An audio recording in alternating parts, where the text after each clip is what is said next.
Buona giornata, benvenuti, bentrovati il nostro appuntamento consueto, classico, quotidiano dedicato al mondo dello sport attraverso la vostra e nostra web tv www.venetoglobe.com. Andiamo anche sul digitale terrestre, canale 95 per Veneto e Friuli Venezia Giulia, corrispondente a Caffè TV 24, l'emittente del Nord Italia. Ogni sera 19:40-19:45 circa, seconda parte di serata e poi in replica nella primissima parte del mattino.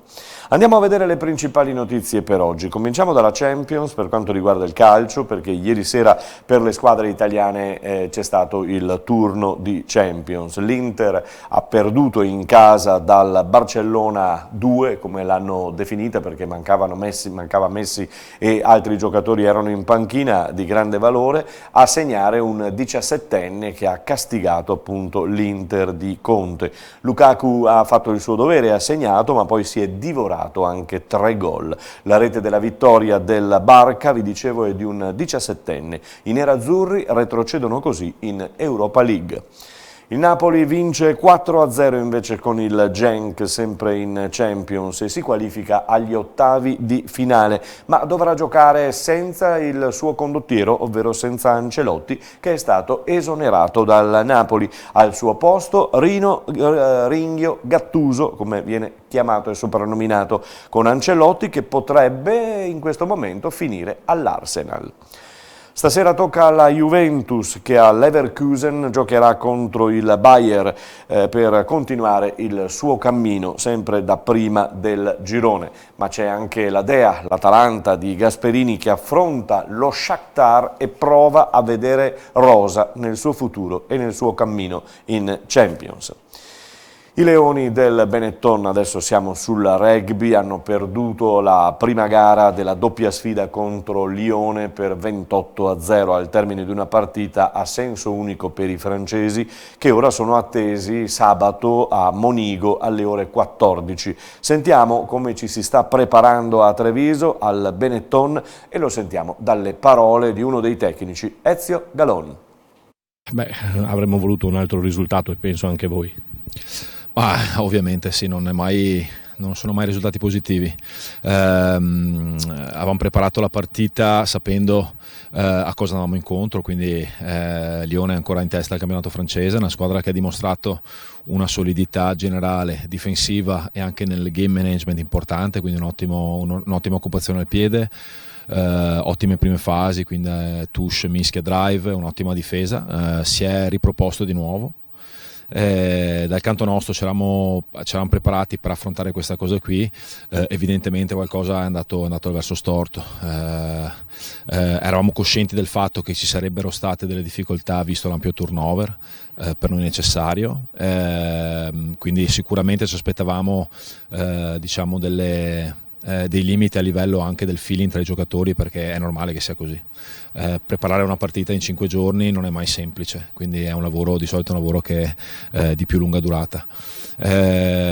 Sono intervenuti altre cose, probabilmente i ragazzi non si aspettavano una ruvidezza così a livello del contatto nei punti di incontro nel rack, dove loro hanno nettamente dominato e che quindi non ci hanno permesso di esprimere il nostro gioco. A questo aggiungiamo un loro occupazione al piede che ci ha costretto nel nostro campo e qualche errore individuale che è costato parecchio. Alla fine ha fatto la somma del risultato.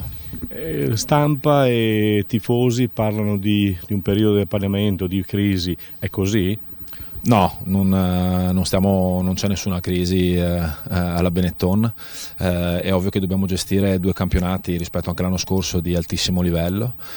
Uno il Pro 14 dopo una Coppa del Mondo in cui adesso le altre squadre ti aspettano, e poi una Champions Cup che non è una Challenge Cup, che quindi mobilizza una quantità di energie e di preparazione sicuramente molto più alta rispetto all'anno scorso. Sta a noi come staff e come giocatori allinearsi nella ricerca del dettaglio giorno dopo giorno, e questo lo diciamo sempre, forse l'unico vero step fondamentale per noi è capire che tutto quello che si fa da lunedì mattina alle 8 fino al sabato mattina prima della partita è finalizzato alla performance del sabato, quindi non ci si può permettere di scivolare attraverso la settimana non badando a dettagli o a cose che sembrano superflue quando alla fine fanno la differenza, come un posizionamento in campo o una posizione del corpo a contatto. Quindi tutti questi sono i dettagli che alla fine sommati faranno la differenza tra una performance positiva o negativa, al di là del risultato. Arriva subito la possibilità di riscattarci contro Lione. Che partita sarà e che Benetton vedremo?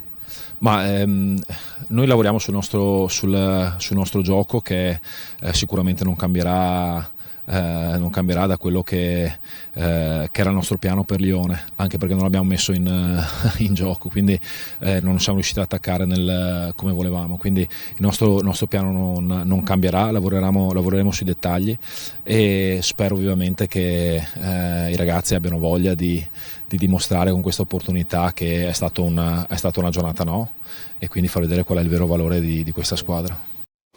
Lo speriamo un po' tutti e allora in bocca al lupo al Benetton, parleremo ancora in questa settimana.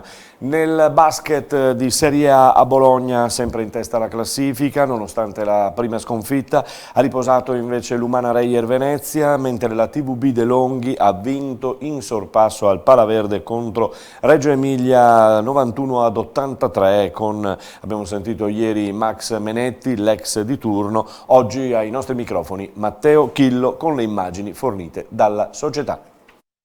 Sì, direi che dopo i 52 del primo tempo non potevamo che uscire dal tunnel con un altro approccio, un'altra mentalità, un'altra anche voglia di sbatterci un po' di più. Troppi tiri, troppi lay-up nella prima parte di gara che hanno poi consentito di avere anche percentuali molto alte da 3 punti dei loro esterni, chiaramente prendono fiducia da conclusioni semplici. Seconda parte totalmente diversa, abbiamo messo in campo energia, felicità e tutto quello che insomma ci ha sempre contraddistinto e è andata bene.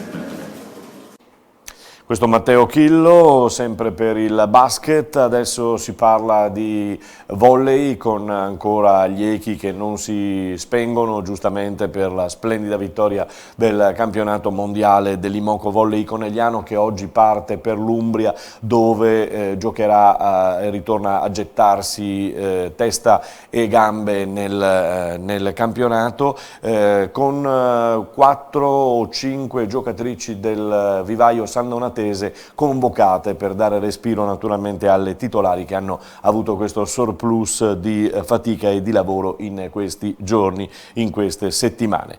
Nella A3 di pallavolo maschile Motta di Livenza a Cuneo ha perduto, ora c'è in casa il derby veneto, si gioca domenica contro l'Invent San Donà.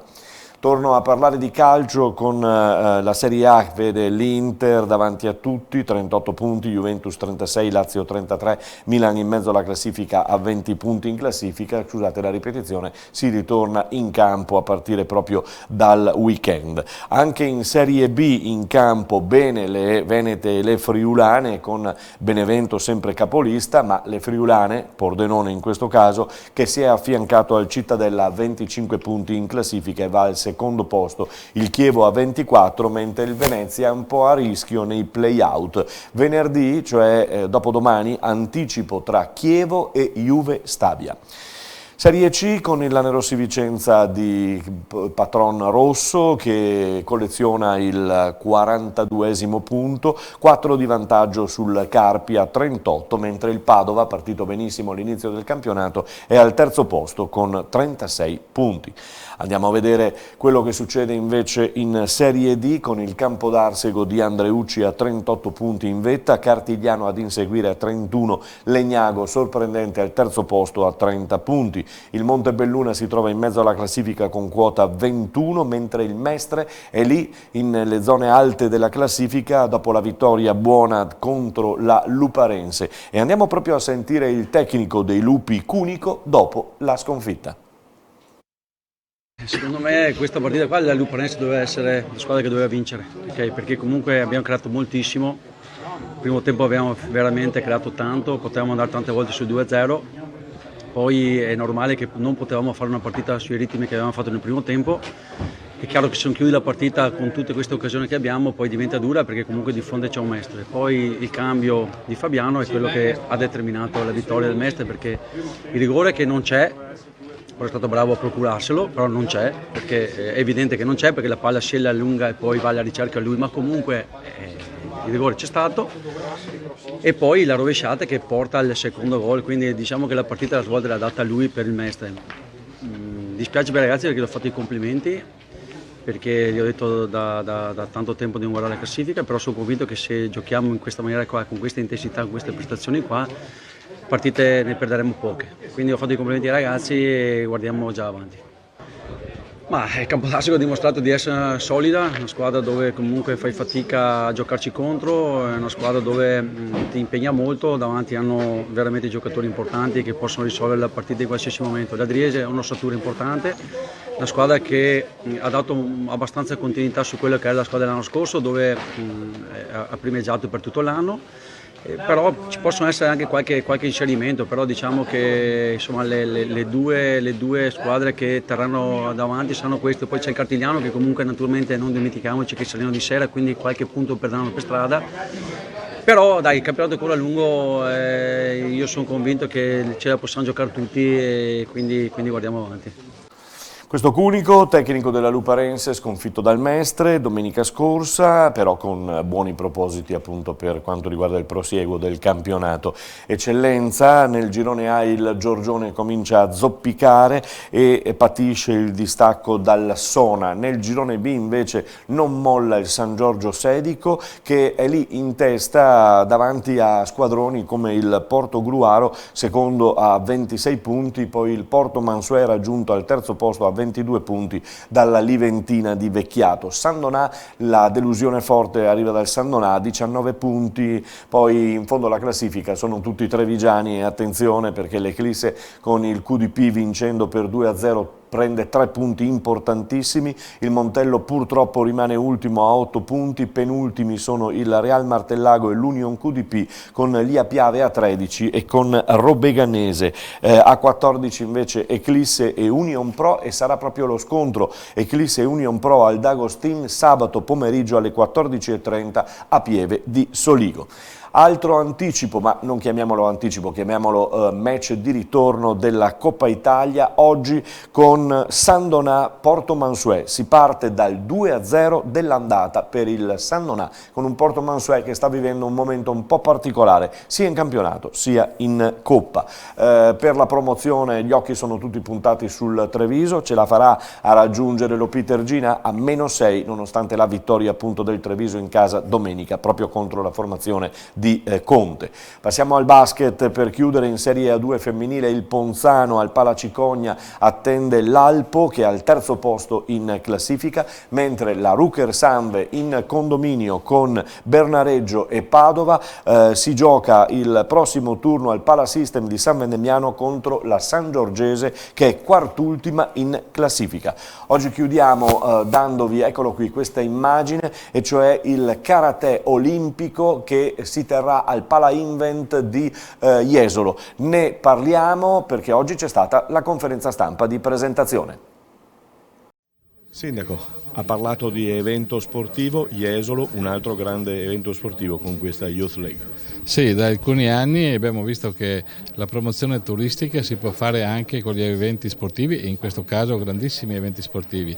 Quindi avere in questa stagione, in questo periodo, quando da anni stiamo cercando di allungare la stagione estiva, quindi di farla in autunno, in primavera ma anche d'inverno, adesso lo siamo d'inverno, è sicuramente importante. Avere 3.180 atleti di 65 nazioni di tutto il mondo è sicuramente un modo promozionale per far vedere la nostra bellissima città, farla apprezzare, e questi sono potenziali clienti per il nostro futuro.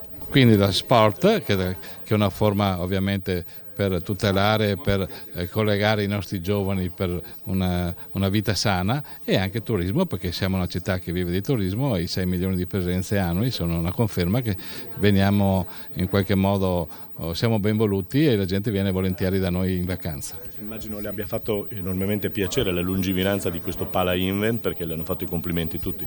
Sì, diciamo il Pala Invent è una struttura che anno dopo anno sta migliorando sempre di più, abbiamo impiegato risorse importanti perché il Pala Invent è una struttura in cui il proprietario era la Jesolo Turismo, di cui il comune è al 51%, quindi la nostra partecipata, e negli anni abbiamo creato una struttura, come dicono anche gli stessi relatori di oggi, a livello internazionale, e speriamo di ospitare una gara mondiale come hanno detto gli organizzatori. E con questa notizia termina il nostro appuntamento dedicato allo sport. Noi ci risentiamo domani, sempre naturalmente sulla nostra web TV e sul canale 95 Veneto e Friuli Venezia Giulia di Caffè TV 24. Buona serata a tutti.